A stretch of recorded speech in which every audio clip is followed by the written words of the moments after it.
എല്ലാവർക്കും സ്വാഗതം. അപ്പൊ മാങ്ങക്കാലം തുടങ്ങി കഴിഞ്ഞില്ലേ? മാങ്ങ കൊണ്ട് ഒരുപാട് വെറൈറ്റി വിഭവങ്ങൾ നമ്മൾ ഉണ്ടാക്കിയിട്ടുണ്ട്. അപ്പൊ ഇന്ന് ചെയ്യാൻ പോകുന്നത് മാങ്ങ നമുക്ക് ഒരുപാട് കിട്ടുന്ന സമയത്ത് ചെയ്തു വെക്കാൻ പറ്റിയിട്ടുള്ള ഒരു സൂപ്പർ റെസിപ്പിയാണ് എണ്ണമാങ്ങ എന്നത്. അപ്പൊ മാങ്ങ കൊണ്ട് നമ്മൾ വറ്റലൊക്കെ ഉണ്ടാക്കി വെക്കാറുണ്ട്. ഈ എണ്ണമാങ്ങ എന്ന് പറഞ്ഞത് പഴയ രീതിയിൽ ആണ് നമ്മൾ ഇന്ന് ഉണ്ടാക്കാൻ പോകുന്നത്. ഇത് 2-3 രീതിയിൽ ഉണ്ടാക്കാം. വാട്ടിയിട്ട് ഉണ്ടാക്കാം, വറുത്തിട്ട് ഉണ്ടാക്കാം, പല രീതികളുണ്ട്. അതിലൊരു രീതി, ഏറ്റവും പഴയ രീതി. ഈ രീതിയിൽ മാങ്ങ നിങ്ങൾ സൂക്ഷിച്ചു വെച്ചാൽ ഒരു 7-8 കൊല്ലമൊന്നും ഒരു കുഴപ്പം ഉണ്ടാവില്ല.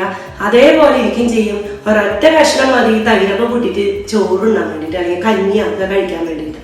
അപ്പൊ വീഡിയോ മുഴുവനായിട്ട് കാണാം. ഞാൻ പറഞ്ഞ അതേ അളവുകളിൽ തന്നെ നിങ്ങൾ ചെയ്യാത്ത. ഞാനിപ്പോ ഒരു 2 മാങ്ങ വെച്ചിട്ടാണ് ചെയ്യാൻ പോകുന്നത്. കൂടുതൽ മാങ്ങ കിട്ടുമ്പോൾ അതനുസരിച്ച് നിങ്ങൾ ആ ഒരു അളവില് ഇരട്ടിയോ അല്ലെങ്കിൽ അതിന് ഇരട്ടിയൊക്കെ ആയിട്ട് നിങ്ങൾ എടുത്തിട്ട് ഇതേപോലെ മാങ്ങ ഉണ്ടാക്കി സൂക്ഷിച്ചു വെക്കുക. വീഡിയോ മുഴുവനായി കാണാം. വീഡിയോ കണ്ട് ഇഷ്ടമായി ഷെയർ ചെയ്യുക, ലൈക്ക് ചെയ്യുക, കമന്റ് ചെയ്യുക.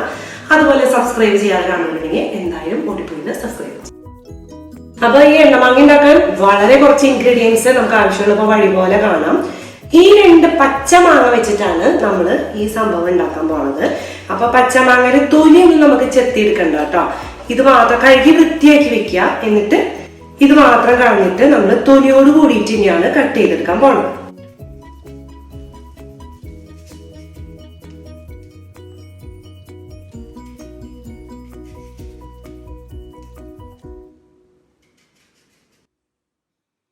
അപ്പൊ മാങ്ങ നമ്മളിത് ഇങ്ങനെ കട്ട് ചെയ്തിട്ട് ഇതേപോലെ നീളത്തിന് നമ്മൾ കട്ട് ചെയ്തെടുക്കാം കേട്ടോ. നീളത്തിൽ കട്ട് ചെയ്തിട്ട് പിന്നെ ഇതിന്റെ നടു കട്ട് ചെയ്യാണ് ഞാൻ ചെയ്യുന്നത് കേട്ടോ.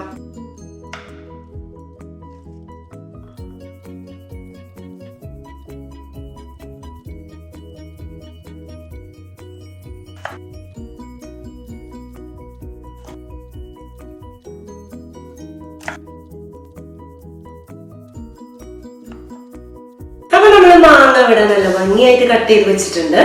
ഇനി വേണ്ടത് നല്ലെണ്ണയാണ്. നല്ലെണ്ണ ഉപയോഗിക്കണം നിർബന്ധമാണ് കേട്ടോ. ഇതിന്റെ ഒരു ടേസ്റ്റ് ആണ് ഈ എണ്ണമാങ്ങയ്ക്ക് കൂടുതൽ യോജിക്കുക. അപ്പൊ ഇത്ര എണ്ണാന്നൊന്നുമില്ല. നമുക്ക് ഈ നമ്മള് നുറുക്കി വെച്ച മാങ്ങ ഫ്രൈ ചെയ്തെടുക്കാനുള്ള ഓയിൽ അത്രേ ഉള്ളൂ. അപ്പൊ ഇത് ഇത്രയും വന്നൊരു ബോട്ടില് എണ്ണയാണ് ഞാൻ വാങ്ങിച്ചിരിക്കുന്നത്. ഇതൊരു പാത്രത്തിലേക്ക് നമുക്ക് ഒഴിച്ചു കൊടുത്ത് ചൂടാക്കി എടുക്കണം കേട്ടോ.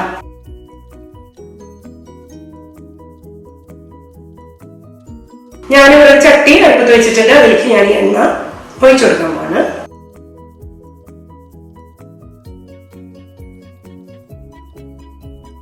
അപ്പൊ നമ്മള് ഉപ്പൊന്നും ചേർക്കാതെ ഇതേപോലെ തന്നെ നമ്മൾ പച്ചക്ക് ഇങ്ങനെ വറുത്തെടുക്കാൻ പോകണം കേട്ടോ. ഈ രീതിയിൽ മാങ്ങ പ്രിപ്പയർ ചെയ്യാൻ ഒരു കാരണം എന്താണെന്ന് വെച്ച് കഴിഞ്ഞാൽ പലർക്കും ഫ്ലാറ്റിലുള്ളവർക്കൊക്കെ വളരെ ഉപകാരമായിരിക്കും. എന്താ കാരണം എന്ന് വെച്ച് കഴിഞ്ഞാൽ വറ്റല് ഉണ്ടാക്കും നമ്മൾ ഉണക്കിയിട്ട് അല്ലെ. വീട്ടിലെ അമ്മയൊക്കെ ഉണ്ടാക്കും. അവിടെ വീട്ടിന്റെ മുറ്റത്തേക്കാൾ നല്ല വെയിലാണ്, പെട്ടെന്ന് തന്നെ ഉണങ്ങി കിട്ടും, നല്ല രസമായിട്ട് ഉണങ്ങി കിട്ടും. പക്ഷെ ഫ്ലാറ്റിലുള്ളവർക്ക് ബുദ്ധിമുട്ട് എന്താണെന്ന് വെച്ച് കഴിഞ്ഞാൽ ഈ ഉണക്കം അങ്ങോട്ട് ശരിയാവില്ല. അപ്പൊ എന്തുണ്ടാവുന്ന വെച്ച് കഴിഞ്ഞാൽ ഇങ്ങനെ ഇട്ട് കഴിയുമ്പോൾ അത്ര ഉണക്കം വരാണ്ടാവുമ്പോ ചെറുതായിട്ട് പൂപ്പല് വരും. അങ്ങനെ 2 ദിവസം കഴിയുമ്പോൾ അത് അങ്ങനെ ശരിയാവില്ല. അങ്ങനെയാണ് എല്ലാവരും പറയാം. ഈ രീതിയിൽ 2 മാങ്ങ വെച്ചിട്ടായാലും നമ്മുടെ ഫ്ലാറ്റിലുള്ളവർക്കൊക്കെ ഉണ്ടാക്കാം. അപ്പൊ ഞാനതാണ് ഈ രീതിയിൽ ഞാൻ ഓൾറെഡി ഉണ്ടാക്കി വെച്ചിട്ടുണ്ട് കേട്ടോ. അതുകൊണ്ടാണ് ഞാൻ ഇപ്പൊ കുറവ് കാണിച്ചു തരുന്നത്. ഓൾറെഡി ഉണ്ടാക്കി വെച്ചിട്ടുണ്ട്. കൂടുതൽ മാങ്ങ കിട്ടുമ്പോ അതേപോലെ ഉണ്ടാക്കാം.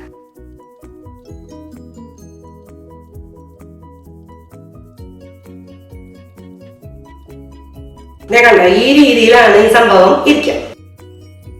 ഇതെന്ന് പറഞ്ഞു കഴിഞ്ഞാൽ ഞാൻ നേരത്തെ പറഞ്ഞു ഒരു കഷ്ണം മതി. കഞ്ഞിയോ അല്ലെങ്കിൽ ചോറായാലും, ചോറൊക്കെ ആണെങ്കിൽ തൈര് കൂട്ടിയിട്ട് ഇതൊരു കഷ്ണം കൂട്ടി കഴിക്കാൻ സൂപ്പറാണ്. അപ്പൊ ഇതൊക്കെ എന്ന് പറഞ്ഞു കഴിഞ്ഞാൽ ഉണ്ടാക്കിയിട്ട് നമ്മൾ ഭരണിയിലോ ഒരു ചില്ലുകുപ്പിയിലോ ഒക്കെ ഇട്ട് വെച്ചാൽ അങ്ങനെ ഇരുന്നോളും. ഇതുപോലെ ആ ഒരു എണ്ണയ്ക്ക് ആയിട്ട് അങ്ങനെയാണ് ഇരിക്കാം. വറ്റലാകുമ്പോൾ ഇതുപോലെ അങ്ങനെ എണ്ണ അധികം ഉണ്ടാവില്ല, ഡ്രൈ ആയിട്ട്. അപ്പൊ നമുക്ക് എന്തായാലും എണ്ണ ചൂടായി കഴിഞ്ഞ് കഴിഞ്ഞാൽ മാങ്ങ വറുത്തെടുക്കേണ്ടത് ഒരു ബ്രൗൺ ഷെയ്ഡിലേക്ക്. അപ്പൊ ഓരോ മാങ്ങയിലും ആ ഒരു ജ്യൂസി ഒരു ഇതുണ്ടല്ലോ, ഒരു ഫ്ലഷ് അനുസരിച്ച് അതിന്റെ ഒരു സമയം നമുക്ക് പറയാൻ പറ്റില്ല. ആ ഒരു ബ്രൗൺ ഷെയ്ഡ് ആണ് ആ രീതിയിലേക്കാണ് നമ്മൾ വറുത്തെടുക്കാൻ പോകുന്നത് കേട്ടോ. അപ്പൊ 2 ബാച്ചായിട്ടാണ് നമ്മൾ വറുത്തെടുക്കാൻ പോകുന്നത്. മീഡിയം ടു ലോ ഫ്ലെയിമിൽ വെച്ചിട്ട് വേണം ഇത് ഫ്രൈ ചെയ്തെടുക്കാൻ കേട്ടോ.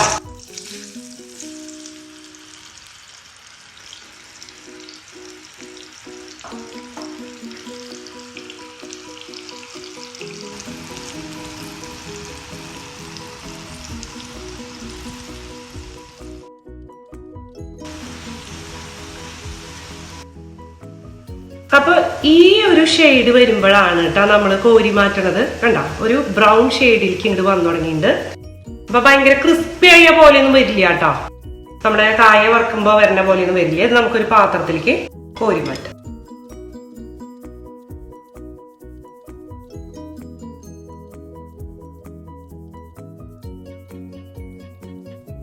ഇതേപോലെ തന്നെ അടുത്ത ബാച്ച് കൂടി നമുക്ക് വറുത്തെടുക്കാം കേട്ടോ.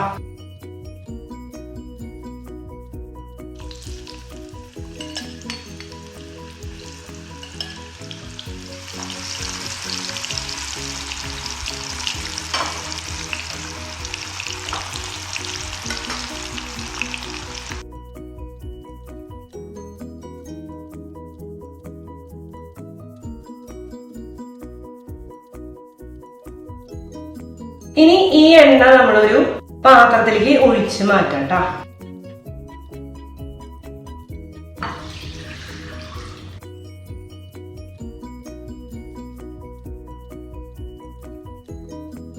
ഈ പാത്രത്തിലേക്ക് ഇത് ചൂടാക്കാൻ ഇപ്പൊ ഓൾറെഡി ഇത്തിരി ചൂടുണ്ട്.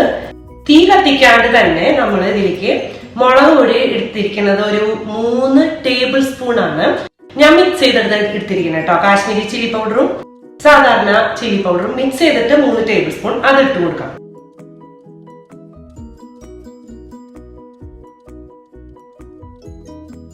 ഇനി ഇവിടെ നമുക്ക് 1.5 ടീസ്പൂൺ ഉലുവ പൊടിച്ചത് വറുത്ത് പൊടിച്ചത്, 1/2 ടീസ്പൂൺ കായം വറുത്ത് പൊടിച്ചത്, ഇത് രണ്ടും കൂടി ഇതിലേക്ക് ഇട്ട് കൊടുക്കാം. ഇനി ഉപ്പ് 2 ടേബിൾ സ്പൂൺ ആണ് നമ്മൾ ഈ 2 മാങ്ങയ്ക്ക് എടുത്തിട്ടുള്ളത്, അതുകൂടി ഇട്ട് കൊടുക്കാം. എന്നിട്ട് നന്നായിട്ടൊന്ന് മിക്സ് ചെയ്യാം.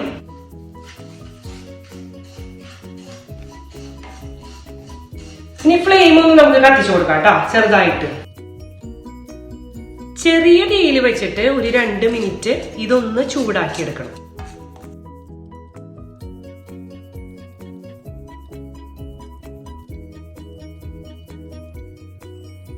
അപ്പൊ ചെറുതീയിൽ വെച്ചിട്ട് ഞാനൊരു 2 മിനിറ്റ് ഈ പൊടിയൊക്കെ ഒന്ന് ചൂടാക്കി എടുത്തിട്ടുണ്ട് കേട്ടോ. ഇതിലേക്ക് നമ്മള് ഫ്രൈ ചെയ്ത് വെച്ചിരിക്കുന്ന മാങ്ങ കഷ്ണങ്ങൾ ആഡ് ചെയ്യാം. എന്നിട്ട് ഒന്ന് നന്നായിട്ടൊന്ന് മിക്സ് ചെയ്തെടുക്കാം കേട്ടോ. ഇതൊരു 1 മിനിറ്റ് ഒന്ന് ചെറിയ തീയിൽ വെച്ചിട്ടുണ്ട് നന്നായിട്ടൊന്ന് മിക്സ് ചെയ്തെടുക്കാം.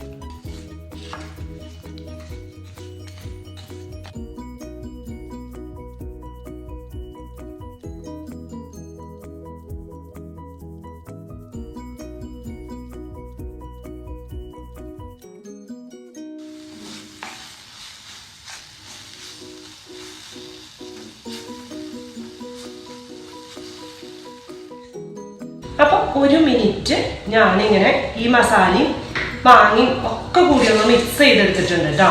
ഞാൻ ഫ്ലെയിം ഓഫ് ചെയ്തു.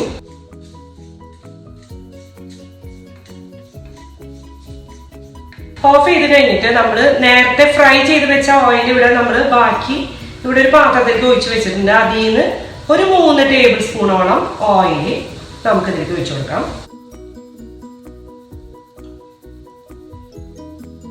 എന്നിട്ട് ഒന്ന് നന്നായിട്ടൊന്ന് മിക്സ് ചെയ്ത് കൊടുക്കാം. അപ്പൊ നമ്മുടെ എണ്ണമാങ്ങ റെഡി ആയി കഴിഞ്ഞു. നമുക്ക് ഒരു പാത്രത്തിലേക്ക് മാറ്റിയിട്ട് ഇത് ചൂടാറിയതിന് ശേഷം ഭരണിയിലോ ചില്ലുകുപ്പിയിലോ ഇട്ട് സൂക്ഷിച്ചു വെക്കാം കേട്ടോ. ഇതില് ഉപ്പിന്റെ അളവ് എന്ന് പറഞ്ഞ് ഞാൻ 2 ടേബിൾ സ്പൂൺ ആണ് ഇട്ടത്. അപ്പൊ പുളി അനുസരിച്ച് നിങ്ങൾക്ക് കുറച്ചുകൂടി പുളി കൂടുതലുണ്ടെങ്കിൽ ഇത്തിരി കൂടി ഉപ്പ് കൂട്ടിയിടാം കേട്ടോ. പിന്നെ ഇത് ഉപയോഗിച്ച് തുടങ്ങേണ്ടത് ഒരു 2 ആഴ്ച ഇതുപോലെ വെക്കണം. ഇപ്പൊ കഴിക്കുമ്പോ ചിലപ്പോ അത്ര ടേസ്റ്റ് ഉണ്ടാവില്ല. ടേസ്റ്റ് ഉണ്ടാവില്ല വെച്ചാൽ ആ കായത്തിന്റെയും അതിന്റെയും എല്ലാം ഇതിലൊന്ന് പിടിച്ചിങ്ങനെ വരും.